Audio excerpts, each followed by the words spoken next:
Posibleng tapos na bukas ang canvassing ng National Board of Canvassers sa mga boto para sa mga senador at party list ayon po yan sa COMELEC. Kaya hindi na nila kailangan ang hiling ng isang kandidato na partial proclamation. At mula po sa National Board of Canvassers Canvassing Center, nakatutok live si Sandra Aguinaldo. Sandra.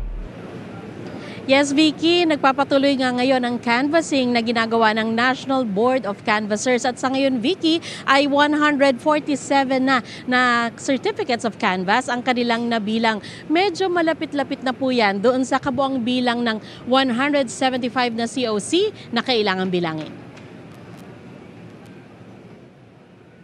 Sandaang certificates of canvass ang target bilangin ng National Board of Canvassers ngayong araw, dagdag sa 58 kahapon. Kung matutupad yan, posibleng matapos na ang canvassing bukas. Pero sa tansya ni COMELEC Chairman George Erwin Garcia, sa darating na Sabado o Linggo na mapoproklama ang mga bagong halal na senador. Sa kasunod na araw naman ang party list para magkasya raw sa venue. Halimbawa, tapos ka na ng canvassing ng Huwebes or Biyernes, meron ka man lang isang araw to prepare the venue. Gusto naman nating ibigay na kahit paano marangal at maayos yung lugar kung saan ipoproklama yung mga magigiting nating senador at saka miyembro ng Kongreso sa party list. So hinahanda pa po yan. May mga formal na invitation pa nga po na pinapadala upang sila ay makadalo at kasama yung mga miyembro ng kanilang pamilya. Kabilang sa mga na-canvass ang COC mula sa ibang bansa at local absentee voting. Nabilang na rin ang COC mula sa 5 lungsod sa Metro Manila, Baguio City at 5 probinsya sa Luzon, Lapu-Lapu City sa Cebu, General Santos City at probinsya ng Camiguin. Ayon sa COMELEC, halos lahat ng COC ay na-transmit na kaya masasabing pinakamabilis na canvassing ito sa kasaysayan. Yung po mga nakakaraan, 2 linggo yung canvassing. First time. Kahit i-research nyo sa kasaysayan, sa unang araw pa lang ng canvassing 58. Kinakailangan mabilis pero pinagkakatiwalaan. Kaya hindi na raw kailangan ang hiling ni Congressman Rodante Marcoleta na partial proclamation para sa ilang senador kung sa tingin ng COMELEC ay statistically improbable nang maapektuhan ang kanilang standing.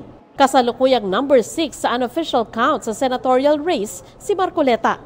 Hiniling din niyang linawin at ilagay sa record ng COMELEC ang paliwanag nito sa issue kaugnay sa umano'y discrepancy o duplication sa partial and unofficial count na lumabas sa media. Sagot naman ng COMELEC, sasagutin nila ng formal ang hinihinging paliwanag ni Marcoleta, sabay sabing wala namang anomalyang nangyari. Wala pong misteryo na naganap dyan. Talagang yung processing and sequencing po ang nagkaproblema kung bakit nagkaroon tayo ng delay ng pagdadala. And then again po, pinoint out po yan ng mga tao ng transmission group ng COMELEC doon sa mga IT people ninyo. At wala po naging question yung IT people ninyo dahil kitang-kita. Nandun talaga. At kitang-kita po yung pagkakalatag doon sa results website. Wala po kasing doubling sa results website Doon sa mga private websites nagkaroon ng pagdodoble. Nung nakorek po yun, nagpapasalamat din po kami doon sa ilang ahensya na inayos nila kagad. Tingnan nyo po yung mga websites ngayon, pati sa PPCRB, sabay-sabay na po, halos siya, magkakapareho na po kami ng datos. Wala.